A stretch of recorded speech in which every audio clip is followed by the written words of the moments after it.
It is race 3 of the 2025 One-Up Nitro National Series playoffs, and it's at the track they all fear the most, the track where the big one can strike around every corner, on every lap. It is only one place that can describe this horror. It is Talladega, where for 47 laps, these Nitro National Series drivers will do battle, try to achieve a big race victory, and for some, pad their points totals to hopefully secure a championship at season's end.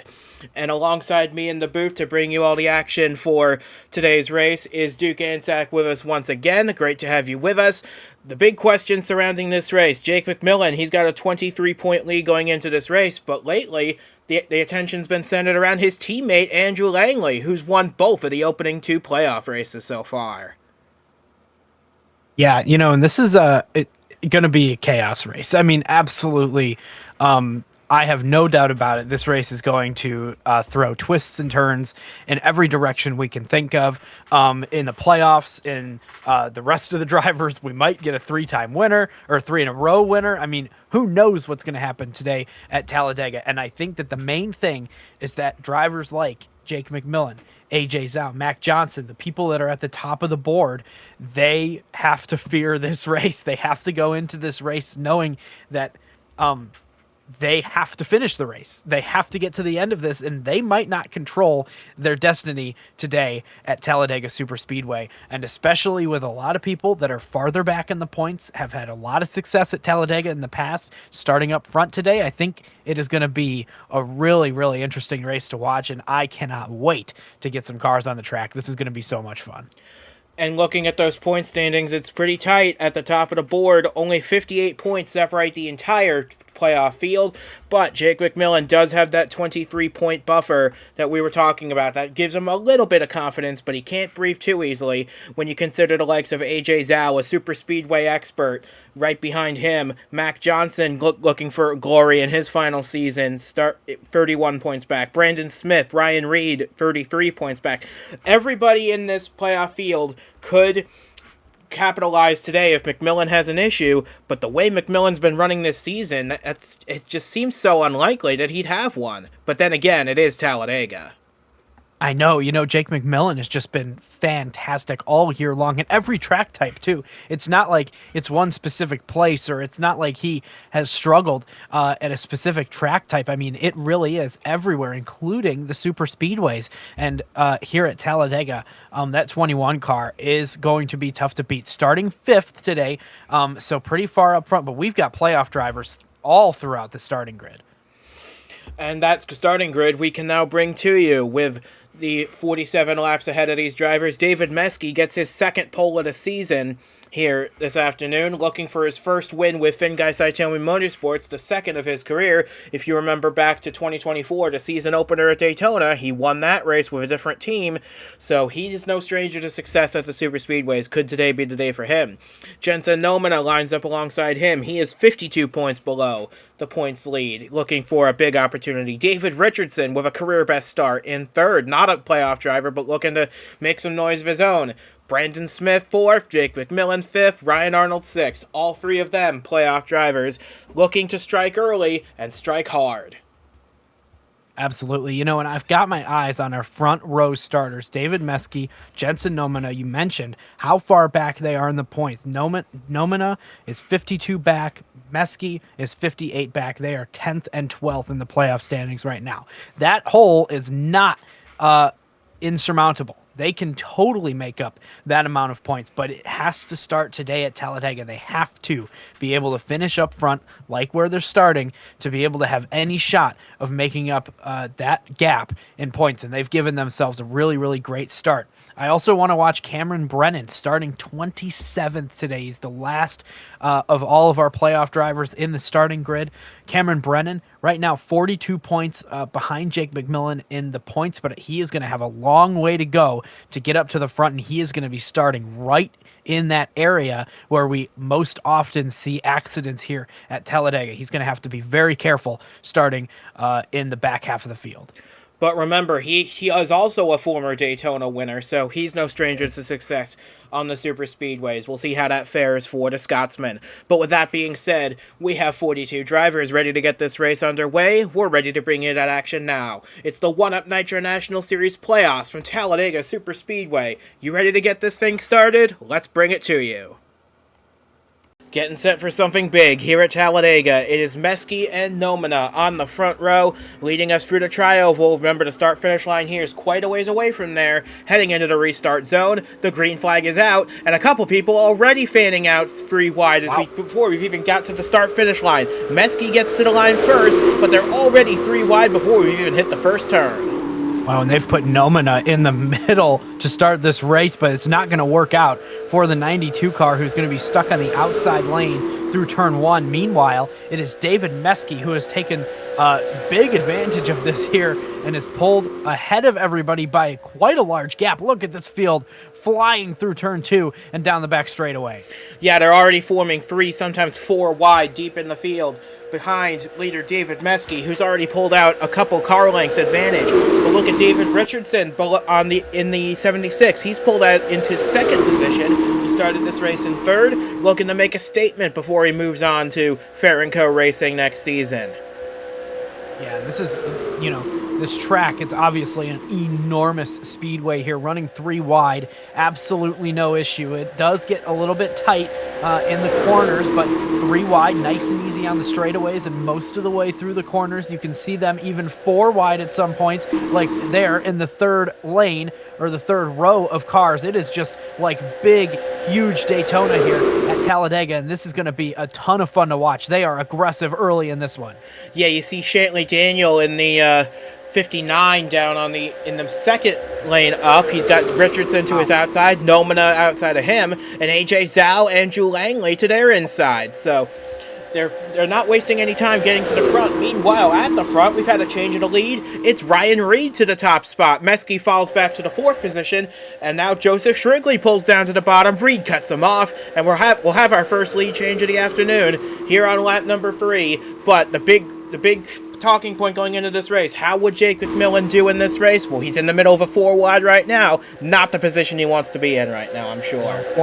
4 wide is when things start to get really tight here at Talladega. You can see there's just not a lot of room in between all the cars, and they do a lot of moving with the wind on the air. If you've ever driven on the highway with 2 semi-trucks to either side of you, imagine doing that at 200 miles an hour, but there's semi-trucks in front of you and behind you as well. It is just not a comfortable situation here at Talladega for any of these drivers, with the air and with the downforce and everything that's required for these cars to stay on the track without moving around. You can see how much movement side to side all of them have, especially farther back in the pack. Well, the good news for McMillan is he's gotten back down to what looks like 3 wide, which is good for him. He can just hang out for a moment. But Ryan Reed has taken over the lead of this race. He's bringing Riley Hooper in the 69 with him, Eric DeMax in the 16 with his teammate AJ Zhao in the middle groove, and Andrew Langley, winner of the last 2 races, trying for 3 in a row today, which no one has done in the Nitro National Series before. He leads that outside line. Never mind, Eric DeMax pulls up in front of him. Yeah, the changing of positions here is rapid.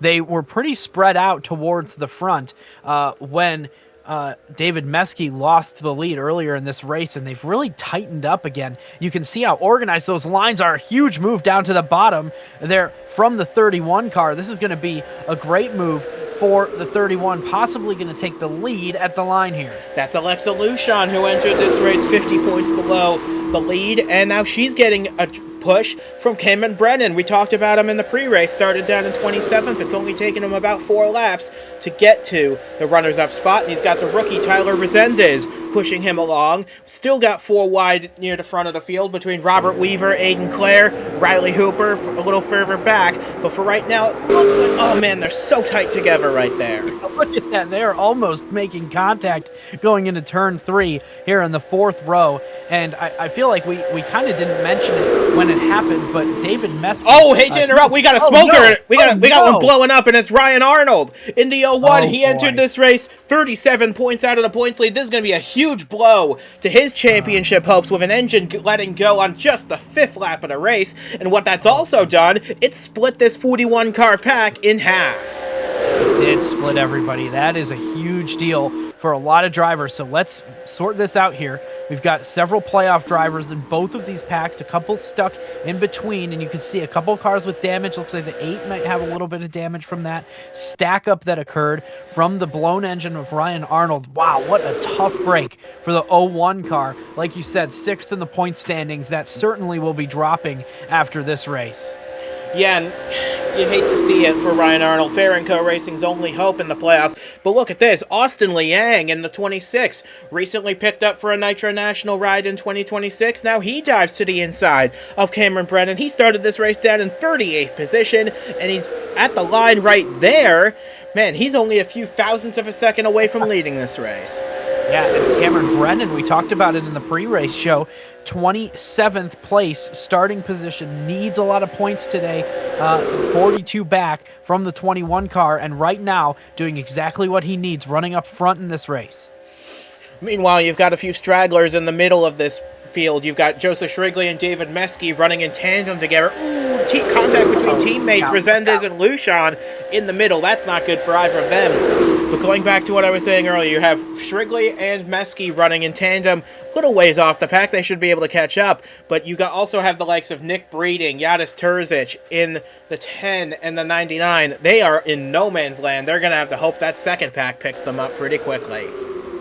Yeah, this is really splitting the pack right here. Not only has it kind of eliminated those cars that are farther back in that second pack from really being able to compete for the lead for now, it's made it a lot less likely to get such a congestion where a caution comes out or a crash occurs. You know, you can see both of these packs, they're really evenly split, it seems. So it's, man, I don't know. This is going to be a fascinating race to the finish here. If we do get a yellow, obviously everybody will join back together due to the caution flag. But if we don't, I mean, it's feeling less likely now. They're going to have to work together in that second pack, maybe get single file a little bit to try to catch up to the leaders. And right now, they're about 6 seconds off the lead group. We'll see if that changes this time across the line here for the second group here, waiting for scoring to update. It hasn't really changed that much. They're still about 6.5 seconds behind. So you're right. They're going to need to organize, and they're going to need to do it pretty quickly. I think they've picked up the 10 of Terzic, so they'll have an extra car in that group.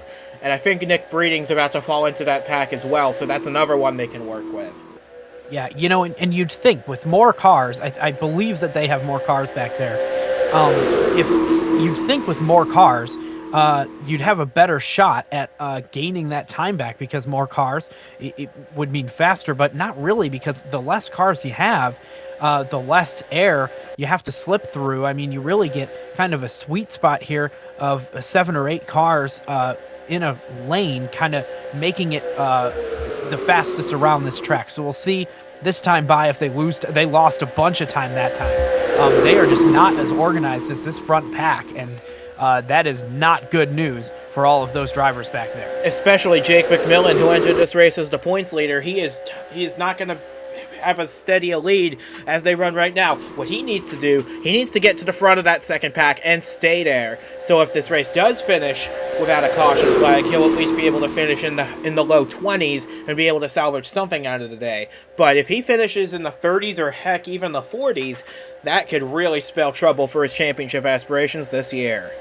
Yeah, and we've actually got a lot of playoff drivers in this front group. As you can see, they're 3 wide for the lead right now with the 11 on the bottom. But yeah, it's Ryan Reed, it's David Meske, it's Mac Johnson is in there. I mean, the 16 AJ Zhao's in there. Oh yeah, yeah. Max is in there in the 16. Yeah, Alexa Lucian's there. Brennan's in there too. Drivers who ended up in this front group. Yeah, half of them are in this lead group right now. That just goes to show you that. This is that engine by Ryan Arnold that let go has really transformed this race. Yeah, I mean, it's an even split. I guess I wasn't really expecting an even split, but we we got it. It's split right down the middle. It really is. I think that the second group has 21 cars. Whoa, almost some contact for the lead, but this front group has about 19 cars. I mean, it happened perfectly in the center of all of these cars, and we have two almost even groups of cars now here racing around Talladega on two completely separate parts of the racetrack. Yeah, and you realize, of course, once you get this point, your goals change. Because you're pretty much breaking even in that second pack, trying to keep up with the lead group. It's going to be difficult for those guys to catch back up without the aid of a caution flag. But your goals change. You might try and salvage something out of the day. Oh, as we see a little contact between Braden Varga and Shantley Daniel there. But yeah, your goals will change in this race. Go from trying to win the race to get as many points as you can, especially if you're someone like Jake McMillan, who's got a points lead to defend. Yeah, I mean, these guys are racing like crazy. They're even closer to each other than the front group is. They're just not as organized. You can see the difference there.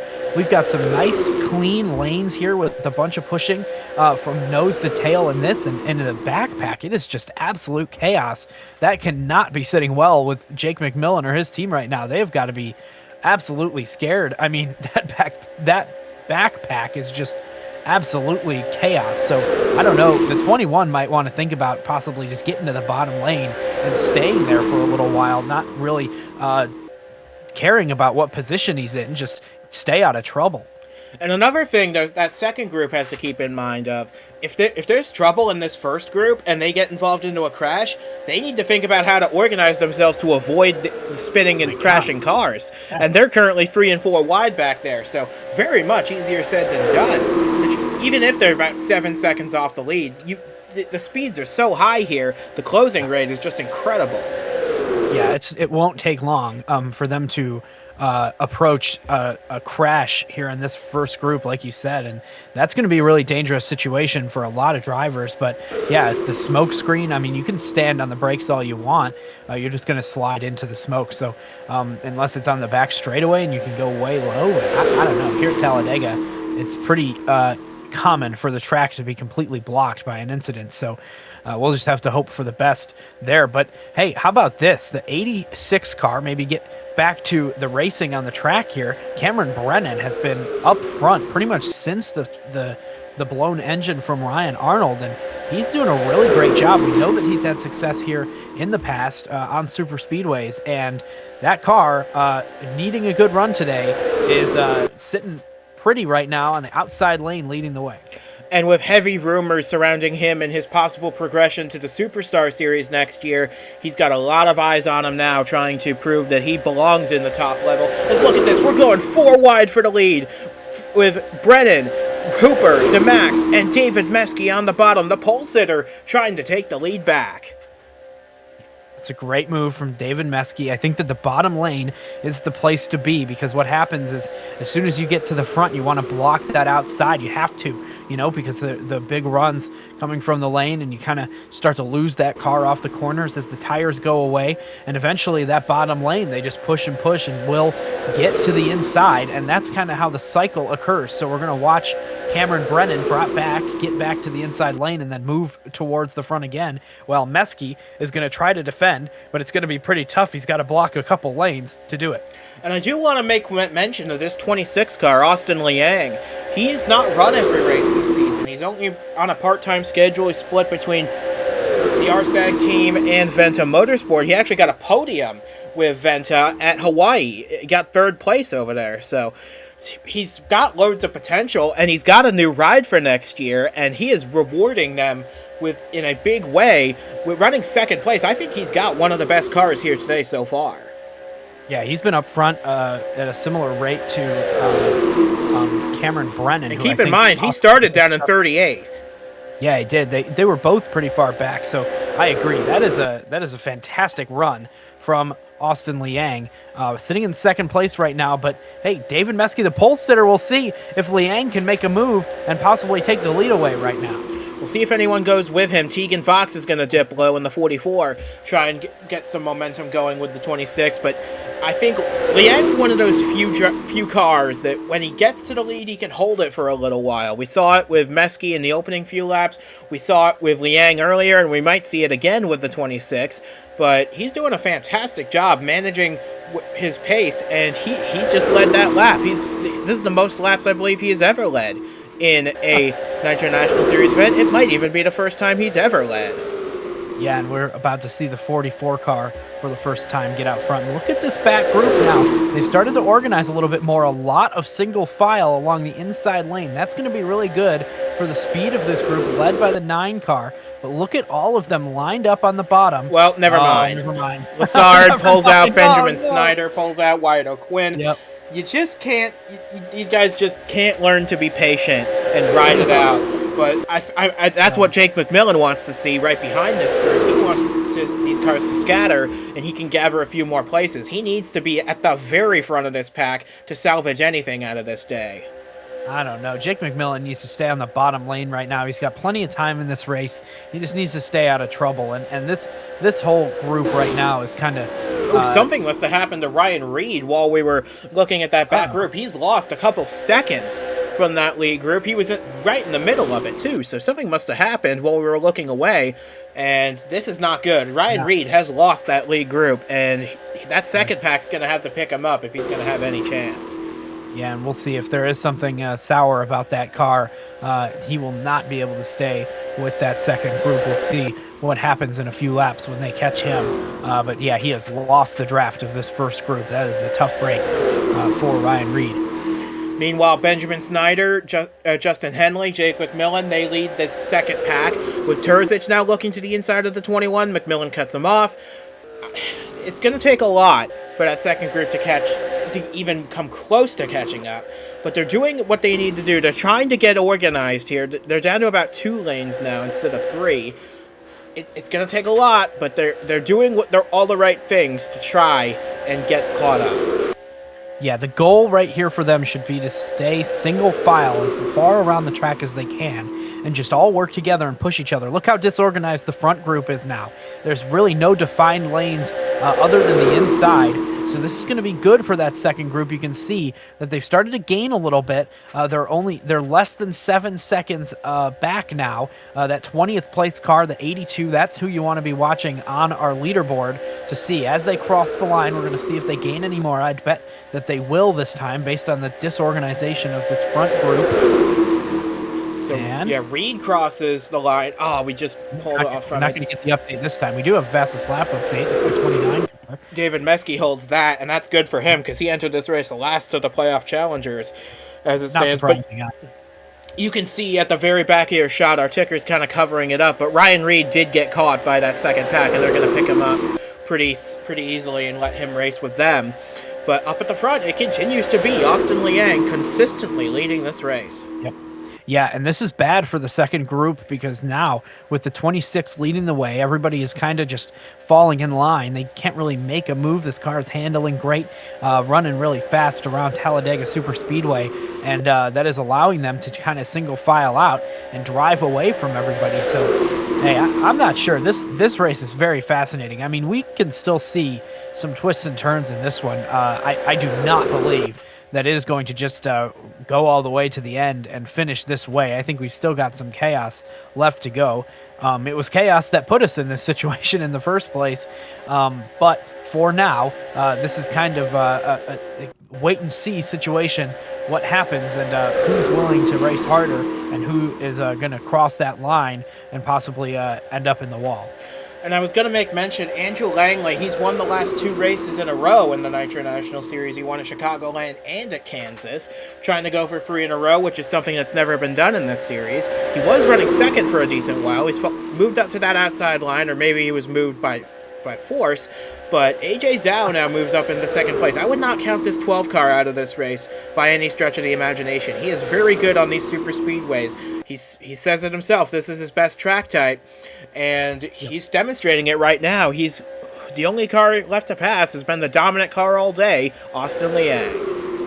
there's Tegan Fox there to the bottom lane, the 44, possibly going to try to get out front here. And Tegan Fox has been pretty good on the super speedways this year as well. Lots of speed from that 44 car. And this is another opportunity here at Talladega for Fox to get up front and try to really make some hay and lead some laps out while this pack is split up. But right now, nobody has been able to pass the 26 car.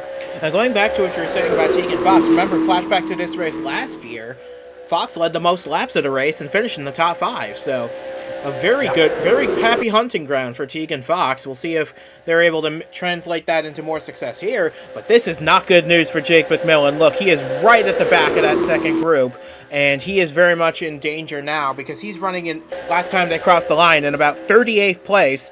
And as they run right now, AJ Zhao would most definitely take the championship lead. Yeah, and I think that the thing that's most concerning for me about the 21 car is that he really hasn't been able to make any progress towards the front of this group that he's in. You know, of course, they've only got about 23 cars, part of this group, but the 21 has been in the back half of them for the whole time. I'm not sure if that's a strategy play, you know, to stay back there and kind of stay out of trouble, but I would think if you were trying to stay out of trouble, you'd probably run in the bottom lane. You know, you'd run in the back, but not really in the middle, mixing it up. So it's a bit concerning about the 21 car. We'll see if he's able to get up there anytime soon. And meanwhile, you see that blue and white car in the background, Angel Gutierrez. He has also lost the lead draft, so we're down to about 17 cars now in this main group. But David Meske now has gotten past Austin Liang, or he's trying to anyway, to take the lead of this race. We've got Tegan Fox down low trying to help along in another Ford, as Meske's going to cross the line now in the lead of this race. And we're quick. Oh, we got a caution act. This is a huge break for everybody in the back of that field. I think it's Jared Schenk involved in this one. There he is in the 95. Mike Edwards got a piece of it, I think, in the 60, and I think one more car. But this is a huge break for that second pack right there. Yeah, it looks like Ironhouse was involved. Of course, we have to think about our points leader. It looked like he might have been okay. This may have been a minor incident, but of course it did bring out the yellow, and just like that, this race has been absolutely turned upside down. All of those cars. Oh, here we go. This is what we've been. This is what we hoped wouldn't happen. No. We got to stack up under the yellow flag. This is what we were hoping to avoid. Is when the second pack caught up to the first pack under the yellow flag. Is that this situation would not happen. But it certainly has, and look at all the cars involved in this, Brandon Smith being one of them. He entered this race 33 points out of the top of the championship. David Richardson in the 76, he had a strong day going. The hood crumpled on the 76 as well. Justin Henley in the 47 with a little bit of damage. Jacob Buchholz with a lot. A bad situation just got made a whole lot worse. Yeah, I don't like that. That is pretty tough to watch. I mean, catching up to the field, you just have to be more careful. Looks like we may have had a couple big hits in this crash, and there's Justin Henley riding in the grass right now. Yeah, that is tough. I think that the 21 has avoided incident once again, but yeah, there's Braden Varga, who had been leading in that second group for a while with damage, and the 30 as well. So this is just a really tough break. They're all going to come down the pit lane and get some work done on their cars to if fix they're able damage. to, of course. Yeah, that is true. You know, they might just be coming down the pits to retire these vehicles. Will Parrish is coming back out. He's trying to anyway to get back onto the racetrack. Ironhouse, I think, is done for the day. He pulls into his pit out of the race. Nick Breeding into his box. We'll see if he's able to carry on with that level of damage or not. No, he is done for the day. A tough break for Nick Breeding in his second start with Sanders Performance Autosport. KJ Hayes gets back out there. Brandon Smith done for the day. Bitter disappointment for the Fingai Saitomi driver. So yeah, it was right in the back of that second group. They were 4 wide. I think Schenk comes up into Ironhouse, and then Edwards was a bystander in that. Cameron Lassard got a little bit of damage as well. And this was, for the most part, a single-car incident with the 95. But yeah, you know, it's rare at Talladega to see an incident like that where they all kind of just slide up to the wall and then everybody passes through. But they were so far back, there were just not that many cars still there with them. Now this is what we were paying attention to at the caution flag, because look, you see, here's the front pack starting to slow down for to let the pace car ahead. Here's the start of the second group starting to catch them, and I think it's just a big Constantina effect. Parrish gets into the back of Varga, Sam Oskin gets piled in, Nathan Meyer, Jacob Pujols, Daniel, Penley, Nomanos, Taylor, Richardson, they all start piling in.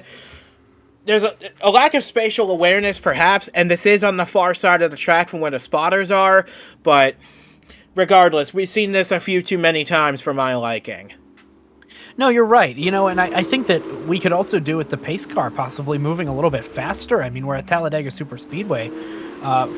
It's the pace car is out there going what looks like 40 or 50 miles an hour on the back straightaway, and nobody can pass the pace car. So that they have to slam on the brakes, that first group, and then the second group comes around the corner, like you said, on the far side of the track, just nowhere to go. It's a really upsetting situation, especially for our playoff drivers that were involved in that. Wow, that's just a tough look for everybody, I think. Especially for Brandon Smith. He entered this race fourth in the points, was having such a strong day before that. But it's his teammate that leads the race right now, David Meske, providing a little bit of hope for the Fingai Saitomi team. Austin Liang running a solid second. He has been the best car all day so far, with Tegan Fox third. Matt Johnson, we haven't talked about the 18 much today, but he is in fourth spot. Robert Weaver, likewise, haven't talked much about the 66. We know he is departing the Roberts Racing Nitro National team at season's end, but he currently runs their highest car currently in fifth position. Yeah, and we're now going to see, for the first time in quite some time in this race, a really large group of cars, and of course they're going to start single file. So it's going to be a little bit calm at the beginning, but they're going to start to drop down, go 2 wide, 3 wide, through the first 2 corners and on the back straightaway as they wind up and get up to speed fully. So this is going to be an interesting situation to see how everybody reacts to a raised intensity here. We just had an incident, but it wasn't very severe. It was kind of just genuinely a racing accident, and I think that we're going to see a lot of high action, a lot of desperate drivers that need to get up towards the front. Think about a guy like Jake McMillan, who just avoided being in 2 incidents. And now I think that he probably doesn't want to be in the back anymore. A lot of those drivers that were back there, I think that they've seen enough. This is their opportunity to finally play with the leaders, and they're going to go up there and try to do it on this restart. And keep in mind, there's not a lot of time left. We just took 20 laps to go in this race, so if you're going to make a move up to the front, now is probably a good time to do it, especially when you consider the lights on the pace car hopefully will be going out when they cross the line right here, and they do, so we'll be going back racing with 18 laps to go in this race. Yeah, so 18 to go. It's going to fly by. It feels like it might be a long time. It certainly is not. I mean, 18 laps at Talladega, that's not a ton of time here. And it's going to be pretty desperate for a lot of these drivers. They're going to try to make that this one opportunity they might have here to try to get to the front. We'll see if anybody blows their engine in the middle of the pack this time. That was a pretty rare circumstance, though, so I hope not. I hope that doesn't happen and split everybody up. But you never know here at Talladega. I mean, you've got all these different circumstances that could break people up a little bit without a caution coming out, like we saw already in this race. So you really just got to get up front, and you got to get up there fast, and that's going to make for some great racing once we go green. Which is only about half a lap away from taking place. We've got David Meske. He is looking for his first win with Fingai Saitomi Motorsports. In fact, that team as a whole has not yet won in 2025 in the Nitro National Series, which, when you think about it, is kind of shocking, because we know this team is top of the pile. We know their success in superstar competition. We know their success in the trucks. We've seen them succeed in this series in years past. But for some reason or another, their 2 drivers have yet to find victory lane this season. It's not their fault. They've been in position many times, but you flash back to incidents like Phoenix, where they were running 1-2. You flash back to earlier in this race when Brandon Smith got taken out. So it's been a tough journey for this team, but I expect them to get a lot better going forward as the pace car gets ready to pull off. Yeah, and it is fascinating that it was Brandon Smith that ended up in the incident, because he was mired in the back. He started in 4th place. His teammate started, of course, on the pole, but you know, just you're really just never safe here at Talladega. And the green flag is out now, and they are getting up to speed here at the Superspeedway. And David Meske has a huge jump on the whole field. Some are getting up to speed a little better than others, especially at the back where those damaged cars may have a little tougher time. But you're right, David Meske has pulled out to a really big lead, but you don't want too big of an advantage here because the pack will just close in on you very quickly. As you see, case in point, Liang and Fox are making their way. Yeah, that's exactly what happened to David Meske in the initial start of this race. Got way out ahead and then just couldn't block the run from behind. And now it's side by side with the 26 and the 29. They are nose to nose, wheel to wheel right now in turns 3 and 4. And it's going to be an easy pass for the 26 car on the bottom lane with help of Tegan Fox. Yeah, and it's been an easy pass pretty much every time for Austin Liang. This is the best car that the RSAG team have brought to a racetrack in quite a long time. All they need to do now is seal the deal, and we're only 17 laps away from deciding it. No, there's just so much that's going to happen. I mean, every single corner is an opportunity for these drivers to get some positions and to gain positions, and of course for the leaders to lose positions. And look how spread out the back of our pack has become here with the drivers with the damage. It's just tough for them to stay hooked up. And you know what? I mean, we've got a bit of a split here amongst everybody, and look who's stuck in the back of it again. It's the 21 car of Jake McMillan, our points leader. It sure is, and he is going to have a difficult time getting back up to the front from there, but he's going to have to go full throttle now for the rest of this race. He can't worry about anything. He's got to get to the front, into this lead group, but the problem is, look, you can see him in that white car back there. He's a few seconds off this group. He's going to need to work really hard with those cars around him to get up to the front. I think he's just trapped back there in the midst of some cars with damage. And then in the draft, I mean, those cars just are not performing as well. It looks like if he stays single file with that group, they might have a shot of catching this front group. And they might still be in the draft. If they aren't, hopefully this front group, being so disorganized, will fall back to them. But it's going to be pretty tough for them. Oh, looks like we got a problem. Robert Weaver on the flat. It looks like he's got a tire going down. He comes back up to the track. They're hitting the wall. A big crash out of turn 4, and it's going to collect a whole bunch of guns. Oh, big impact for Resendez. Meske on his lid. Resendez upside down. Barrel rolling down the front straightaway here at Talladega. We got more piling in. Oh!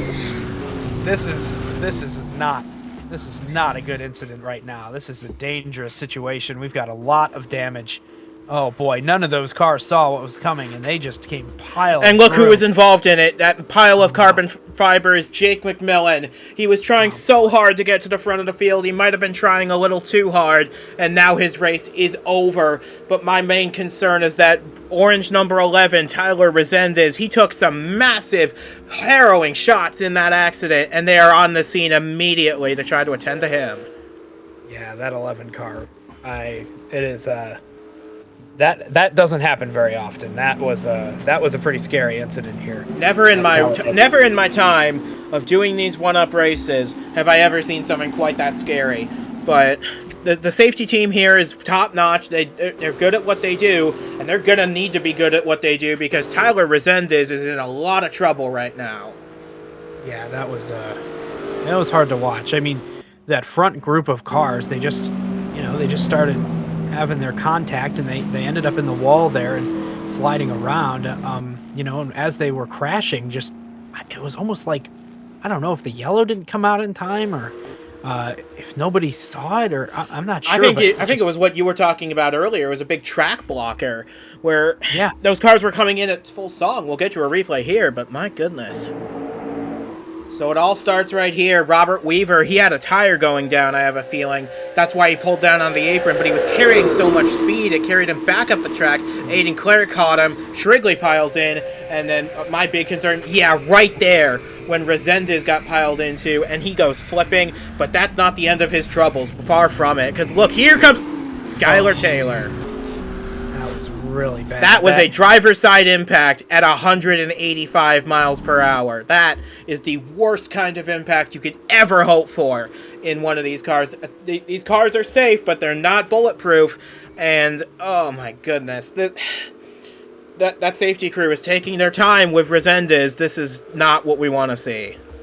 That was a really it's a tough replay to watch. I mean, all those cars, it was almost like they didn't slow down at all. You know, and it's like, yeah, it's right. It was a track blocker. I mean, that was pretty much the worst place to have a blown tire at this track. I mean, in the middle of the corner. It's really bad. Look at all the damage. So many cars involved in this. As much as it pains me to do this, we are focusing on Tyler Resendez here because he took by far the hardest impacts of this, and we're using our far shot for this. Terzic was the one who plowed into the back of him and sent him flying down the track, and he's going to get a Fair & Co. Racing combo here because, yeah, that's where Skylar Taylor, that is the scariest hit I've ever seen in one of these one-up races. Yeah, you're right, but that view was a good view to show just the total smoke screen. And cars all the way across the track. There was one lane that for cars to get through, you know, going pretty much full speed still. And it filled up as they were taking that lane by the 11 car. Just a total blockage of the asphalt, and there wasn't a lot anybody could have done about that. It was just a really bad situation with all those cars running so far behind. One more look at this. You see Weaver. We know that's where it starts, but Aiden Clare, if he had just been a little further back, this could have been avoided. Oh my goodness. And Meskey almost went onto his side too. That's the second of the FPM cars to fall out of this race. Vassard gets into... Oh yeah. Skylar Taylor thought he was through, and then Tyler Resendez was right there. Man, Skylar Taylor, obviously, I mean, that was a tough hit for Resendez, but for Skylar Taylor as well. I mean, that's a head-on impact.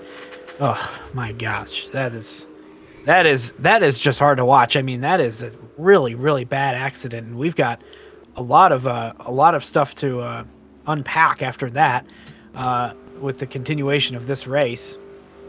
And here we are. We'll only have 19 cars left in this race when we get back restarted. That is the severity of the accident we have seen here today. McMillan out of the race, Nomina out of the race, at least 15 others done for the day. And we can report they have managed to extract Tyler Resendez from that 11 car. They're taking him for further evaluation. We're hoping for good news. We'll bring you news as soon as it becomes available to us. But fingers crossed is all we'll say on that one until we get further word from the safety team, from the officials, from whoever it takes. But for now, it's Alexa Lucian in the lead of this race. We're coming to 12 laps of racing to go, and it takes a braver person than me to focus back on racing after an accident like that. But these guys are still going to have about 10 laps to settle this race.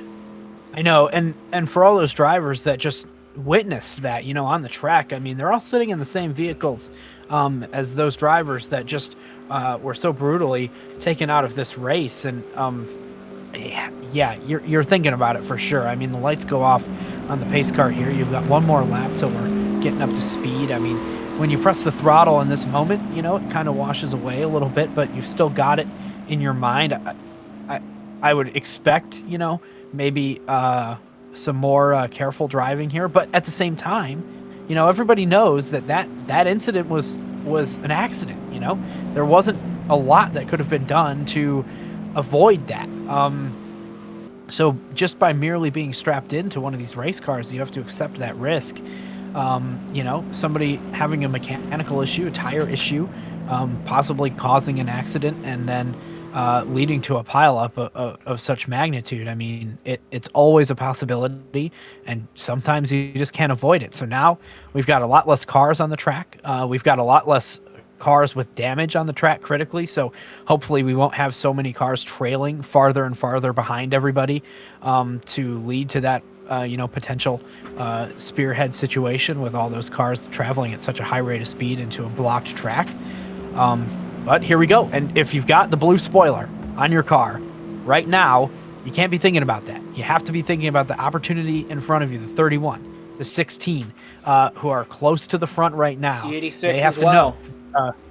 Yeah, they have to know who is out of this race now. Critically, Jake McMillan out of this race. This is a massive opportunity to possibly gain a lot of points on a lot of drivers in the playoffs. They all went into this race knowing that this was possible, that this is a chance for them to possibly make enough gains to give them a shot at a championship at the end of this season. And here we are at Talladega with just about 10 laps to go, coming to the restart. Sending our best wishes, of course, to Tyler Resendez. He's got a long road ahead of him. But for now, our focus is back on the track as Alexa Luschan looks to deliver for Crossroads Racing. Going into the restart zone, she's going to lead Austin Liang, Hayes Green, Andrew Langley, Blair in the 5. We're back underway at Talladega with 11 laps to go. Great start from Luschan. We saw it with David Meske earlier today that you have to be very careful to get out front too far, especially with the 26 behind you.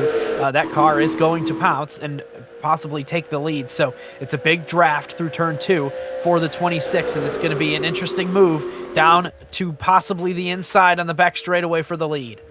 We do have, there it is. We've got 19 cars still in this race, and we've already got a little bit of separation between, looks like, Wyatt O'Quinn and Jacob Buchholz. But look, Liang back to the inside with a push from Andrew Langley. Blair's closing in as well. We haven't talked about that 5 car too much today, but she is in the mix. Remember, her teammate, Jared Schenk, got a podium finish at Daytona, so this team's no stranger to Superspeedway success either. Could this 5 car be in the mix for a victory here today?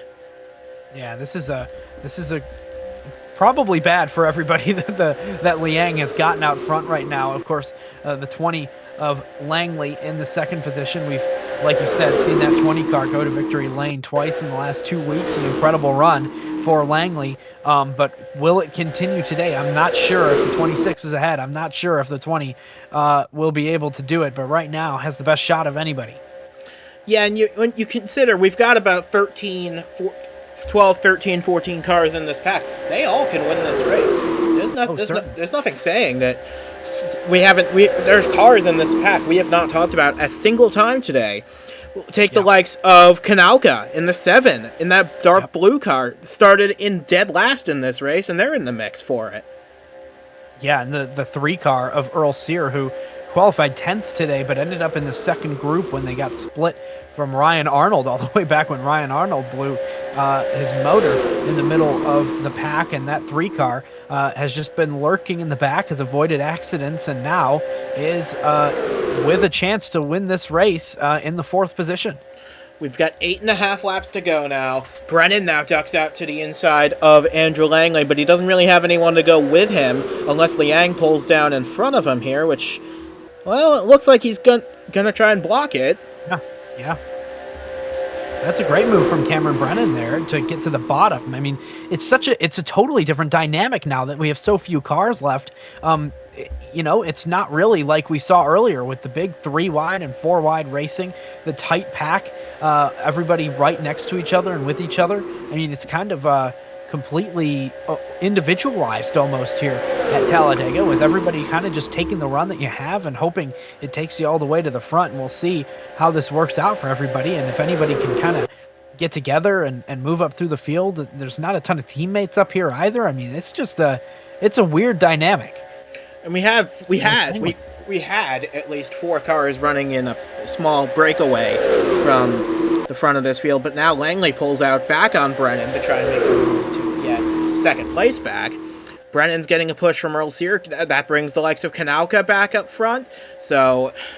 But they're all chasing Austin Liang, who has led the vast majority of this race, and now only has 7 more laps to put it together for his first career win in the Nitro National Series. Yeah, and this would be incredible for Liang. I mean, a total day performance if this 26 car is able to pull it off today. And right now, I haven't seen anybody that's able to pass this 26 other than maybe Cameron Brennan a lot earlier in this race. Brennan is obviously still in it with a shot to win this race, but is stuck in 4th place on that outside lane, so fairly far back for the 86 for now. But he doesn't need to be at the front of the field right now. The pack is small enough to where if he can shuffle his way back to the bottom and make the move at the right time, there's no saying he can't do this, as Liang carries him around to take 6 laps to go. Yeah, I just feel like you're going to need multiple laps to try to pass Liang in the front. I mean, you're going to need to get the right run. There it is, to the bottom right now. A big chance to take the lead from the 23 car. And he's got Rally Hooper pushing him. Eric DeMax is right there. Alexa Luchon's right there. They're all shuffling Liang to the back. But Liang can't afford to panic quite yet. He knows there's still a lot of time left in this race. And if he can get back to the bottom in a reasonable amount of time, there's no saying he can't get back to the front. As especially now that we're 3 wide, 2 rows deep for the lead. And here comes Eric DeMax to the top spot. Yeah, well, I said that it was going to take a couple laps to pass Liang, but then within the half lap that I said that, Liang is back to about 7th or 8th position right now, and the 16 of Eric DeMax has taken the lead, and this is amazing for Eric DeMax. 54 points out of the lead going into this race. It'll certainly go down, but by how much, we don't know yet. As long as this 16, though, is out front, it should be a fairly significant difference in the point standings for Eric DeMax in the 16 car. And remember, DeMax has never won in his Nitro National Series career. Of course, it only just started this year, but he has shown some great speed in past races this season, especially on the road courses. But if he can get his first win here at Talladega, that wouldn't be something on my bingo card, at least. Yeah, and this is, you brought up about how Cameron Brennan was really just not going to have to wait very long. If you could get to the bottom lane, you would cycle up to the front. Well, there's Cameron Brennan all the way up, fighting for that second position now through turns 1 and 2, behind Eric DeMax, who's leading this race, but Brennan all the way back up to the front already. Yeah, this is going to be really close. We got 3.5 laps to go. Brennan's pulling out to the inside now. He's going to get a run on Eric DeMax. He's getting alongside DeMax. He's got Andrew Langley pushing him. That car's been strong all day, too. Brennan to the point. We're coming to 3 laps to go. Yeah, you're right. Langley has been running kind of in the second position to Liang for a lot of this race, but now with Liang farther behind, maybe Langley is going to have a shot at taking the lead for the first time, but a big block from Brennan out front. The 86 car is really good today as well. And let's not discount Andrew or Austin Liang yet from this race. He is back on the bottom. He's back up into the top 5, and with only about 2 and 2/3 laps to go, he's in perfect position to steal the win late back again. So it took about a lap and a half for Liang to get back and in contention up in the top 3 or 4 after losing the lead on the outside. So with about a lap and a half to go, make sure you take a look at who's in the back on the outside lane or possibly in the back on the inside lane. That's who's going to be up front in contention for this race. You want to watch those guys as they come across and with about a lap and a half to go. And bear in mind as well, they're going to catch Ryan Reed to put him a lap down before the end of this race comes along, and that could very easily change who wins this race compared to the start and finish. Because remember, it's a long way from the exit of turn 4 back to the start-finish line, and if they catch Reed in a really bad spot, who knows what could happen. It is. Right now I'm watching at the back of that line. I'm watching the 18. I'm watching the 3. I'm watching the 31 especially. Right now, they are in prime position on that inside lane to get a huge run entering the white flag lap and possibly with a shot. But with Liang out front now, it's going to be pretty difficult to make that pass. We saw if with a lot of help, it can be done fairly quickly, but we've only seen this 26 car passed 1 time today from the lead, and the white flag is out now for Liang. That car is going to be very difficult now with only 1 lap to go to pass. But they are going to catch Ryan Reed, and it'll probably be on the backstretch, possibly into turn 3. So this is going to be huge for this race. Where can DeMax make his move if he's going to make the move? He's not going to make the move. Hayes Green. We haven't talked about Hayes Green 1 time in this race, but he's in position now, and he's got Luchon pushing, coming into turn 3.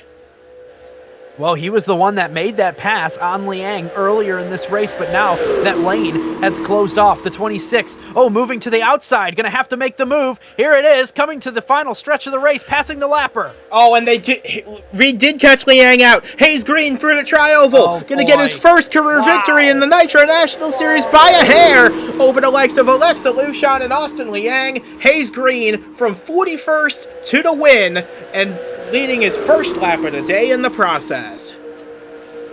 Wow, what a heartbreaker for Austin Liang. I mean, right there, had this race in the bag, needed to move to the outside to pass the lap car of Ryan Reed, and just no one went with, I mean, absolutely nobody went to the outside. What I honestly think, even if he had gone to the outside, I think Green would have made the pass anyway. He would have gotten the shorter way around. It was too big of a run. It was just coming from so far back. I mean, with a huge head of steam. And no one was going to work with Liang because they knew he was the best car all day. I know, everybody was trying to pass Liang, and just the leader, I think no matter who it is right there on the last lap, is a sitting duck with a huge push from behind. They were completely single file from second on back, all pushing Hayes Green. And look, Hayes Green has won this race and has done a fantastic job placing that 23 car in the right position. And we saw Hayes Green pass Austin Liang earlier in this race just a few laps ago. Wasn't able to hold on to it, but came back on that inside lane and was able to make the pass again. A fantastic job from the 23 car today. Started 41st on the field and ends up leading the final lap, the only one you need to lead to win at Talladega. Well said indeed. So from Duke Ansack and from myself as well, we'll see you again next time out at the Denver Motorsports Park Road Course for race number 22 of the season. Congratulations to Hayes Green on a very big come-from-behind victory, but on a day where the safety of these cars has been put to the absolute test, we're just thankful that so many of these drivers made it to the finish line in one piece today.